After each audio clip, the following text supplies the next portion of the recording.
It's finally Halloween, and after spending the last couple weeks playing an unholy amount of Legends ZA, I have a hankering to make a spooky Pokemon-themed sculpture.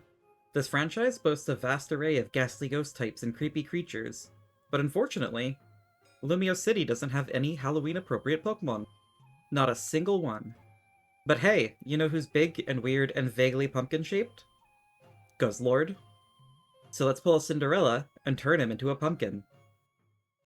My big screaming space meatball starts as a large ball of foil wrapped in a thick layer of clay, with a large opening cut out for the mouth.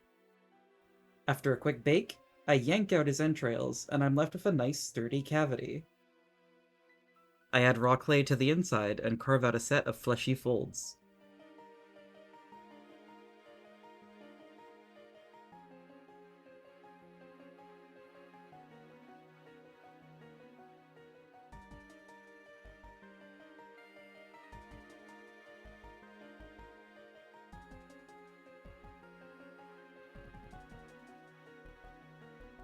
I'm keeping the inside of the mouth and tongue similar to the original Guzzlord design, because you can't improve on perfection. This means I'm gonna need a whole bunch of spikes.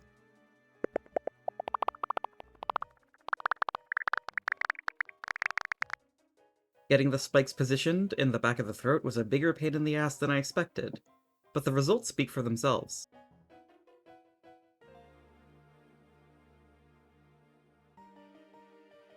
With my gaping maw finished, I begin the pumpkinifying process by running a set of deep grooves down Guzzlord's body.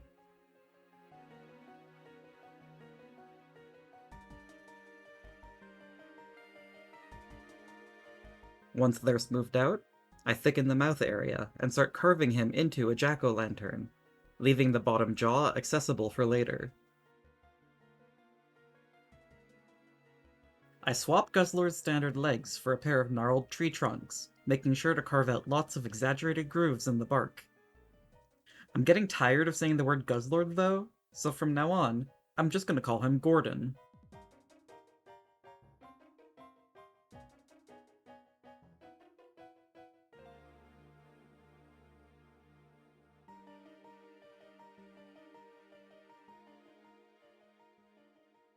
I smooth the gnarled roots into Gordon's underside for a more natural transition.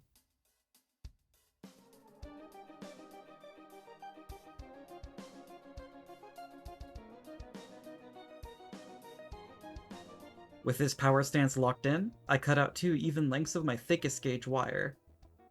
Keeping with the plant theme, I turn Gordon's long, bitey protrusions into a set of thick, twisted vines.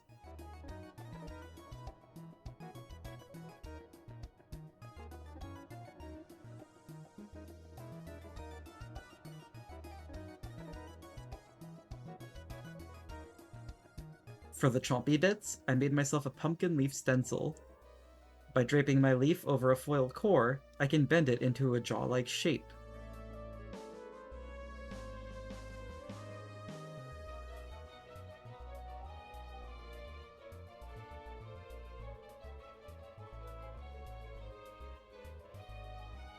Once cured, I texture the inside.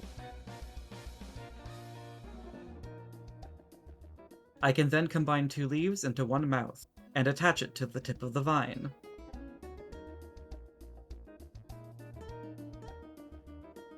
I go over the still soft clay with my lowest grit sandpaper to rough it up and add a little texture.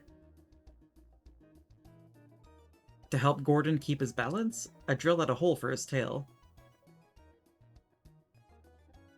I take inspiration for the shape and texture from pumpkin stems. This also has the added benefit of making it incredibly sturdy. I cap off the tip with a large bulb, but hold off on making the flower for now. With the vine securely in place, I can finish his mouth. The 3 limbs form a steady tripod when I flip him over, so this is the perfect time to texture the underjaw.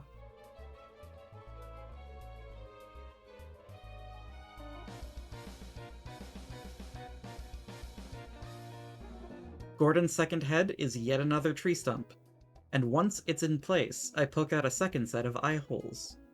He also gets a pair of curved horns.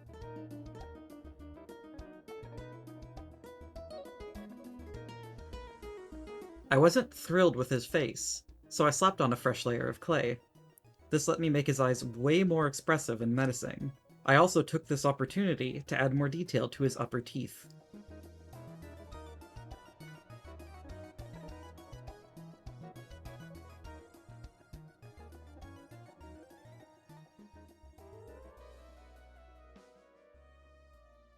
Gordon needs a pair of arms now, and would you believe it? I also give them a wood-like texture.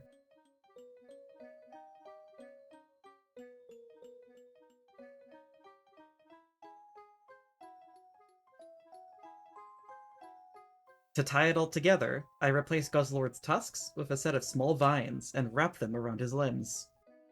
Because you can't have a pumpkin monster without tangled vines.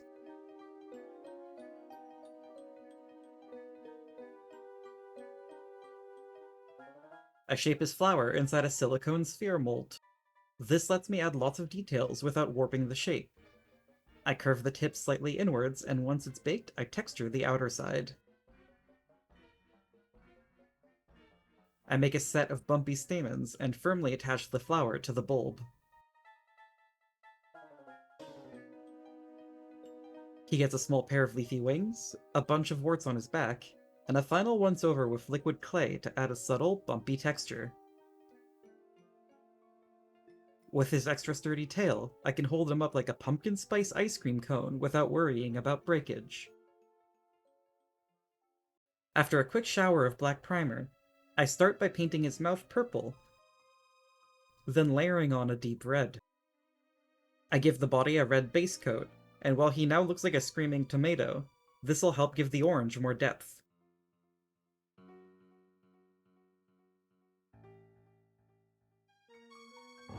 Using a sponge, I dab on a lighter shade of orange.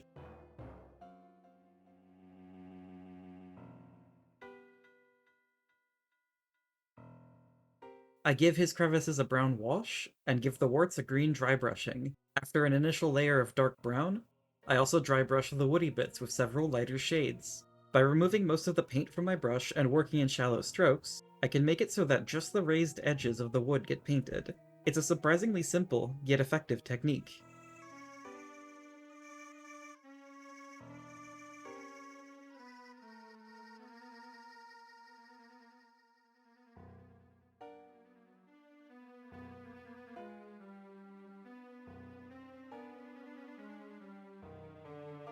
For the leafy bits, I start with a dark green. I then sponge on lighter greens for a mottled effect, and tickle the edges with a little brown.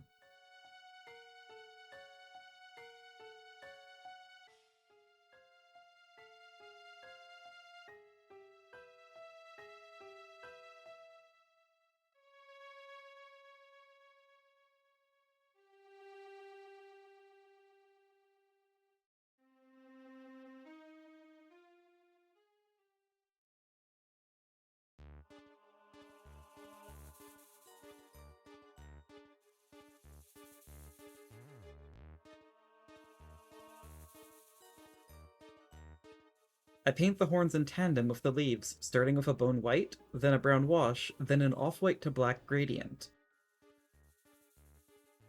The flower gets yellows, oranges, and reds with a purple center, and the tips get brushed with a little violet. I use a mix of whites and blues for the stamens to give them a more alien appearance.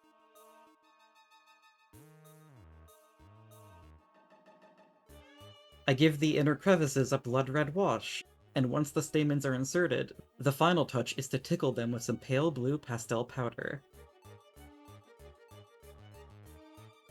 The black eyes weren't cutting it, so I gave them a bluish, spooky glow instead. Finally, the vines get their greens. The clay I used is very flexible, which makes it a lot easier to wrap them back around the body. With that, it's time to admire our pumpkin lord.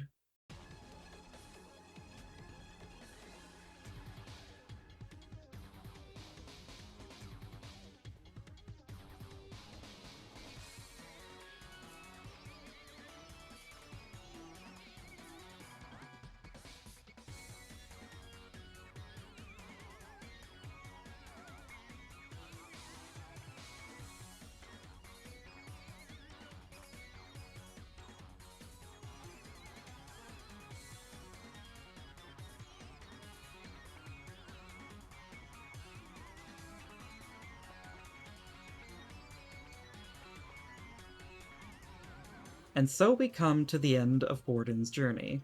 He was a lot of fun to make. I'm especially proud of the pumpkin leaf jaws. This video really didn't want to get done on time. My editing software did not want to cooperate, but in the end, I won. If you enjoyed this, I would really appreciate if you liked the video or left a comment to please our algorithm overlord. That's all from me today. I'll be back next time with a sweet treat.